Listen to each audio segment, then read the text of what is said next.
विश्वास तुटतो तेव्हा आवाज होत नाही. पुण्यात थंडीची सकाळ होती. घरात शांतता होती. फक्त किचनमधून चहाचा सुगंध येत होता. स्वरा खिडकीजवळ उभी होती.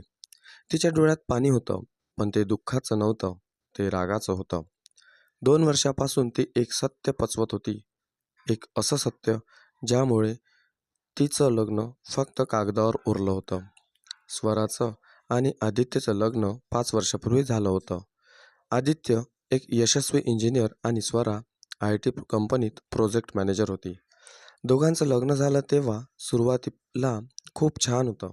संध्याकाळी दोघे फिरायला जायचे, विकेंडला मूव्ही, लांब ड्राईव्ह, सगळं परफेक्ट दिसत होतं. पण परफेक्ट गोष्टीमध्येच कधीकधी सगळ्यात मोठी भेग असते. 3ऱ्या वर्षानंतर आदित्य बदलायला लागला. फोन लपवणं, उशिरा घरी येणं, नजरेत टाळाटाळ. स्वराला सगळं जाणवत होतं, पण ती स्वतःलाच समजावत होती. मी जास्त विचार करते. एका रात्री आदित्य झोपला होता. त्याचा फोन बेडवर पडला होता. स्क्रीन उजळली, मेसेज आला, मिस यू. कालची रात्र अजूनही आठवते. स्वराचं हृदय जोरजोरात धडधडलं. तिने फोन उघडला. चॅटमध्ये फोटो होते, हॉटेल बुकिंग, लव्ह यूचे मेसेज. त्या क्षणी तिच्या आयुष्याचा पाया हलला. सकाळी तिने आदित्यला विचारलं, ही मुलगी कोण आहे? आदित्य काही क्षण शांत राहिला. मग थंड आवाजात म्हणाला, फक्त फ्रेंड आहे. स्वराला कळलं, तो खोटं बोलतोय. त्या दिवशी स्वरा रडली नाही. ती शांत झाली. कारण तिला कळलं, रडून काही मिळणार नाही. पुढचे काही महिने तिने सगळं निरीक्षण केलं. आदित्य त्या मुलीला भेटत होता, पैसे खर्च करत होता, खोटं बोलत होता. स्वराने पुरावे जमा करायला सुरुवात केली. Bank statement, photo, chats. आणि त्याचवेळी ती एक मोठी योजना तयार करत होती. एक दिवस स्वराने आदित्यला सांगितलं, माझ्या कंपनीचा 2 वर्षाचा प्रोजेक्ट आहे. मला सिंगापूरला जावं लागेल. आदित्य थोडा थांबला, पण त्याच्या चेहऱ्यावर हलकी सुटकेची भावना होती. ओके, तो म्हणाला. एअरपोर्टवर स्वरा खूप रडत होती. ती आदित्यला मिठी मारून म्हणाली, 2 वर्ष लांब राहावं लागेल, खूप अवघड आहे. आदित्यने तिला सांत्वन केलं, पण त्याच्या मनात एक वेगळीच योजना होती. त्याला वाटलं, आता तो मोकळा आहे. स्वरा फ्लाईटमध्ये बसली, पण ती सिंगापूरला गेली नाही. ती फक्त मुंबईला उतरली. तिथून थेट घरी आली. घरी पोहोचताच तिने एक लिफाफा उघडला. त्यात वकिलाने तयार केलेली घटस्फोटाची नोटीस होती. तिने ती कुरिअरने आदित्यच्या ऑफिसला पाठवली आणि त्यासोबतच एक पेन ड्राईव्ह, ज्यात होते त्याच्या अफेअरचे सगळे पुरावे. दुसऱ्या दिवशी आदित्य ऑफिसमध्ये बसला होता. कुरिअर आला. त्याने लिफाफा उघडला आणि त्याच्या पायाखालची जमीनच सरकली. डिव्होर्स नोटीस आणि पेनड्राईव्हमधले फोटो पाहताच त्याच्या चेहऱ्यावरचं रक्तच निघून गेलं. पण हे फक्त सुरुवात होती. कारण स्वराने अजून एक असं पाऊल उचललं होतं, ज्यामुळे आदित्यचं नाव, करिअर आणि आयुष्य सगळं हलणार होतं. आदित्यच्या हातात अजूनही तो लिफाफा होता, डिव्होर्स नोटीस, ज्याच्या डोळ्यावर विश्वास बसत नव्हता. तो काही सेकंद तो खुर्चीतच बसून राहिला. ऑफिसमधले लोक काम करत होते, फोन वाजत होते, पण त्याच्या कानात काहीच पडत नव्हतं. त्याने थरथरत्या हाताने पेनड्राईव्ह लॅपटॉपमध्ये लावली. स्क्रीनवर फोटो उघडले. हॉटेल लॉबी, रेस्टॉरंट, कारमध्ये बसलेले फोटो आणि तो आणि रिया. आदित्यच्या कपाळावर घाम आला. तो पुटपुटला, हे हे स्वराकडे कसे आले? कारण त्याला खात्री होती, तो खूप काळजी घेत होता. त्याने लगेच स्वराला फोन लावला. फोन वाजत राहिला. मग कॉल आला. हॅलो. स्वराचा शांत आवाज. आदित्य ओरडला, हे काय आहे स्वरा? घटस्फोटाची नोटीस? स्वरा काही क्षण शांत राहिली. मग ती म्हणाली, तुला आठवतं का एअरपोर्टवर मी किती रडत होते? आदित्य चिडून म्हणाला, हो, मग? स्वरा हलक्या आवाजात म्हणाली, ते सगळं खरं नव्हतं. आदित्य स्तब्ध झाला. म्हणजे? स्वरा म्हणाली, मी सिंगापूरला गेलेच नाही. त्या शब्दांनी आदित्यच्या पोटात गोळा आला. काय? तो ओरडला. स्वरा शांतपणे म्हणाली, मी मुंबईत उतरले आणि घरी आले. आदित्यच्या डोक्यात प्रश्नांची गर्दी झाली. पण तुला हे सगळं कसं कळलं? स्वरा हसली. ते हसू शांत होतं, पण धारदार होतं. कारण मी 2 वर्षापासून सगळं पाहत होते. स्वरा पुढे बोलू लागली. तुझे हॉटेल्सचे बिल, तुझे बँक स्टेटमेंट, तुझ्या फोनचे बॅकअप सगळं काही माझ्याजवळ आहे. आदित्यचा घसा कोरडा पडला. तू तू माझ्यावर नजर ठेवत होतीस? स्वरा म्हणाली, नाही. मी फक्त सत्य गोळा करत होते. स्वरा म्हणाली, तुला वाटत असेल की ही फक्त तलाकाची नोटीस आहे, पण ही फक्त सुरुवात आहे. आदित्यच्या हातातून फोन जवळजवळ खाली पडला. म्हणजे? स्वरा शांतपणे म्हणाली, तू कंपनीचे पैसे रियावर खर्च केले आहेत.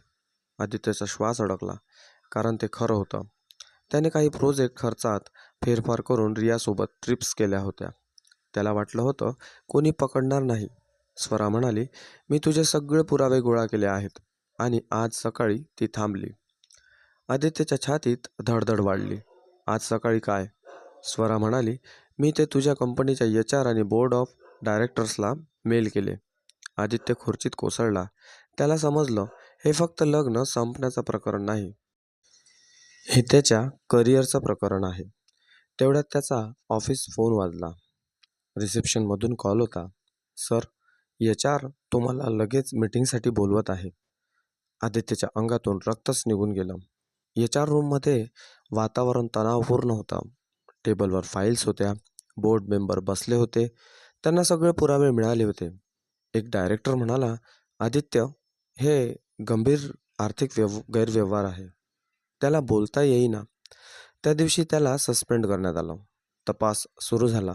ऑफिसमधून बाहेर पडताना लोक त्याच्याकडे वेगळ्या नजरेने पाहत होते. त्या रात्री तो घरी आला. घर रिकामं होतं. स्वरा नव्हती. हसू नव्हतं. विश्वास नव्हता. फक्त शांतता होती. आणि त्याला पहिल्यांदा जाणवलं, त्याने फक्त बायको गमावली नाही, तो स्वतःचं आयुष्य गमावत होता. पण अजून एक मोठा ट्विस्ट बाकी होता. कारण स्वराने अजून एक गोष्ट लपवून ठेवली होती, ज्यामुळे आदित्यचं आयुष्य पूर्णपणे उलटणार होतं. त्या दिवशी HR मीटिंगनंतर आदित्य ऑफिसमधून बाहेर पडला. त्याच्या हातात एक कागद होता. Suspension notice. त्याच्या डोळ्यासमोर अंधार पसरला. ज्या कंपनीत तो 10 वर्ष मेहनत करून वर आला होता, त्या कंपनीतून आज त्याला संशयित म्हणून बाहेर काढलं होतं. तो पार्किंगमध्ये उभा होता. कारमध्ये बसला. काही वेळ इंजिनही सुरू केलं नाही. फक्त स्टेअरिंगवर हात ठेवून बसून राहिला. त्याच्या डोक्यात एकच विचार फिरत होता, स्वराने हे सगळं कसं केलं? त्याने लगेच फोन काढला. रियाला कॉल लावला. फोन लागला. हॅलो. रियाचा आवाज. आदित्य घाईघाईने म्हणाला, रिया, खूप मोठी प्रॉब्लेम झाली आहे. काय? ती म्हणाली. स्वराला सगळं कळलं आणि तिने कंपनीला मेल केला. काही सेकंद शांतता राहिली. रिया म्हणाली, ओ, मग? आदित्य थबकला. म्हणजे? मग म्हणजे? रिया म्हणाली शांतपणे, मी काय करू शकते त्यात? आदित्य, तिचा आवाज वेगळा वाटला. जणू काही तिला काही फरकच पडला नव्हता. आदित्य म्हणाला, रिया, आता तू तरी माझ्यासोबत उभी राहा. रिया हसली. ते हसू विचित्र होतं. आदित्य, मी तुला आधीच सांगितलं होतं, मी ड्रामा नाही सांभाळू शकत. आदित्यच्या छातीत काहीतरी तुटलं. रिया म्हणाली, आणि खरं सांगायचं तर मला स्टेबल लाईफ हवा आहे, सस्पेंड झालेल्या माणसासोबत नाही. आदित्य स्तब्ध झाला. रिया, तू असं कसं बोलू शकतेस? रिया म्हणाली, जसं तू तुझ्या बायकोशी केलंस. आणि तिने फोन कट केला. आदित्य काही मिनिट फोनकडे पाहतच राहिला. त्याला समजलं, ज्याच्यासाठी त्याने घर तोडलं, तीच आज त्याला सोडून गेली. तो घरी आला. घरात अंधार होता. स्वराने तिच्या सगळ्या वस्तू नेल्या होत्या. कपाट रिकामं होतं. फोटो गायब. किचनमध्ये तिच्या बनवलेल्या चहाचा सुगंधही नव्हता. त्याला पहिल्यांदा जाणवलं, हे घर आता फक्त घर राहिलेलं नाही. टेबलवर एक फाईल होती. त्याने उघडली. त्यात बँकेचे पेपर्स होते. घराचं लोन स्वराच्या नावावर होतं आणि तलाक केस सुरू झाल्यावर ती घर विकू शकत होती. आदित्यच्या डोक्यात वीज चमकली. स्वराने फक्त त्याला पकडलं नव्हतं, तिने पूर्ण योजना बनवली होती. त्याचं करिअर, त्याचं घर, त्याची प्रतिष्ठा सगळं एकाच वेळी हलवलं होतं. दरम्यान स्वरा मुंबईत राहत होती. ती एका मोठ्या स्टार्टअप सोबत काम करत होती. तिचा 2 वर्षाचा प्रोजेक्ट खरा होता, पण तो सिंगापूरमध्ये नव्हता. तो तिच्या नवीन आयुष्याचा प्रोजेक्ट होता. ती स्वतःसाठी जगायला सुरुवात करत होती. एका संध्याकाळी तिची मैत्रीण निहारिका म्हणाली, स्वरा, तुला अजूनही त्याच्यावर प्रेम आहे का?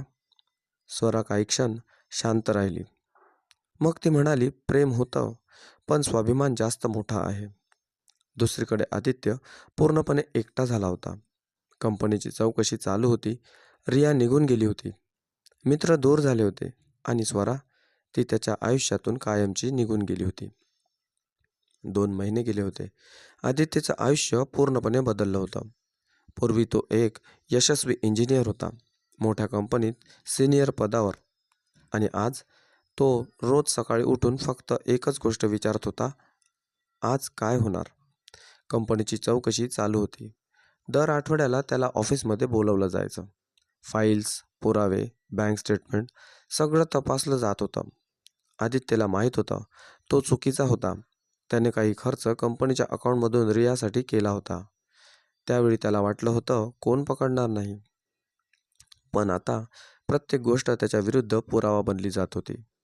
एक सकाळ त्याला HR कडून मेल आला, फायनल इन्व्हेस्टिगेशन मीटिंग. त्याचं हृदय जोराजोरात धडधडू लागलं. तो ऑफिसमध्ये गेला. मीटिंग रूममध्ये वातावरण खूप तणावपूर्ण होतं. टेबलवर सगळे डायरेक्टर्स बसले होते. फाईल्स समोर होत्या. HR हेडने शांत आवाजात सांगितलं, आदित्य, तपास पूर्ण झाला आहे. तो शांत बसला. त्याच्या कपाळावर घाम होता.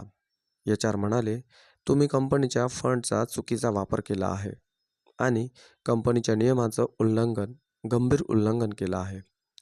आदित्यला पुढचं वाक्य ऐकायची भीती वाटत होती. मग ते शब्द आले, तुम्हाला कंपनीतून कायमचं काढण्यात येत आहे. त्या एका वाक्याने त्याचं करिअर संपलं. 10 वर्षाची मेहनत एकाच क्षणात संपली. तो ऑफिसच्या इमारतीबाहेर आला. त्याने वर पाहिलं. तीच इमारत जिथे कधी तो अभिमानाने काम करत होता, आज ती त्याच्यासाठी कायमची बंद झाली होती. त्या संध्याकाळी तो घरी आला. दरवाजावर एक नोटीस लावलेली होती, प्रॉपर्टी सेल नोटीस. स्वराने घर विक्रीसाठी टाकलं होतं. आदित्यचा श्वास अडकला. हे घर त्याच्या आयुष्याच्या आठवणीचं होतं, पण आता तेही जाणार होतं. दरम्यान स्वरा तिच्या आयुष्यात पुढे जात होती. ती एका मोठ्या टेक कंपनीसोबत नवीन प्रोजेक्टवर काम करत होती. तिच्या मेहनतीमुळं कंपनी खूप जलद वाढत होती. एका मीटिंगमध्ये CEO म्हणाला, स्वरा, तुझ्यामुळे हा प्रोजेक्ट यशस्वी झाला आहे. ती फक्त हसली, कारण तिला माहीत होतं हे यश फक्त कामाचं नाही, हे तिच्या स्वाभिमानाचं यश होतं. त्या रात्री स्वरा बाल्कनीत उभी होती. तिची मैत्रीण निहारिका म्हणाली, तुला त्याच्यावर अजून राग आहे का? स्वरा काही क्षण शांत राहिली. मग ती म्हणाली, नाही, कारण मला सूड नको होता. मला फक्त सत्याला जागा द्यायची होती. दुसरीकडे आदित्य पूर्णपणे एकटा झाला होता. नोकरी नाही, घर नाही, रिया गेली आणि स्वरा, ती आता त्याच्या आयुष्यात परत येणार नव्हती. एका रात्री तो सोफ्यावर बसून जुने फोटो पाहत होता. स्वरा हसत होती. त्या फोटोमध्ये एक आनंदी संसार दिसत होता. आदित्यच्या डोळ्यात पाणी आलं. त्याने पुटपुटलं, मीच सगळं तोडलं. 6 महिने गेले होते. आदित्यचं आयुष्य पूर्णपणे बदललं होतं. पूर्वी तो मोठ्या कंपनीत सिनियर इंजिनियर होता. आज तो नोकरीच्या शोधात दररोज नवीन ठिकाणी रिझ्युमे पाठवत होता. पण प्रत्येक ठिकाणी एकच प्रश्न विचारला जायचा, तुम्ही मागच्या कंपनीतून का बाहेर पडलात? आदित्यकडे उत्तर असायचं, पण ते सांगण्याची हिंमत नसते. तो एका छोट्या भाड्याच्या फ्लॅटमध्ये राहायला गेला. घर छोटं होतं, भिंती रिकाम्या. टेबलवर फक्त एक लॅपटॉप आणि काही कागद. पूर्वी जिथे मोठं घर, गाडी आणि आराम होता, तिथे आता फक्त शांतता होती आणि पश्चाताप. एक दिवस त्याला वकिलाचा फोन आला. आदित्य, उद्या कोर्टात सुनावणी आहे. तलाकाचा शेवटचा दिवस. त्याचं हृदय जोरात धडधडलं. दुसऱ्या दिवशी कोर्टात गर्दी होती. लोक आपल्या केससाठी आले होते. आदित्य हळूच आत गेला. आणि अचानक त्याची नजर एका व्यक्तीवर पडली, ती म्हणजे स्वरा. ती शांत उभी होती. तिच्या चेहऱ्यावर आत्मविश्वास होता. ती आधीसारखी तुटलेली नव्हती. ती मजबूत दिसत होती. काही सेकंद दोघे एकमेकांकडे पाहत राहिले. आदित्य पुढे गेला. हळू आवाजात म्हणाला, स्वरा. ती शांतपणे म्हणाली, हो. आदित्य काही क्षण काही बोलू शकला नाही. मग तो म्हणाला, मला माफ कर. स्वरा काही क्षण शांत राहिली. मग ती म्हणाली, माफी उशिरा मागितलीस. आदित्यने मान खाली घातली.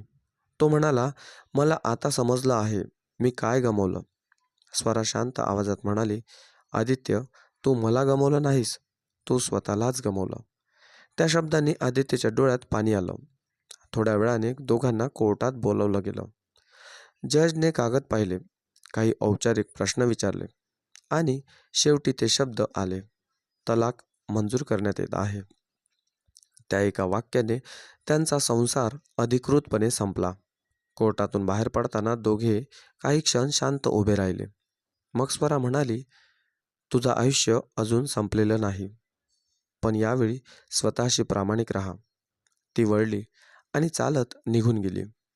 आदित्य तिथेच उभा राहिला. त्याला समजलं, काही चुका अशा असतात ज्या सुधारता येत नाहीत. त्या फक्त आयुष्यभर आठवत राहतात. काही महिन्यांनी स्वरा तिच्या ऑफिसमध्ये बसली होती. तिचा प्रोजेक्ट यशस्वी झाला होता. तिला कंपनीत मोठं पद मिळालं होतं.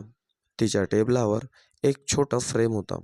त्यात एक वाक्य लिहिलं होतं, स्वाभिमान गमावून मिळालेलं प्रेम प्रेम नसतं.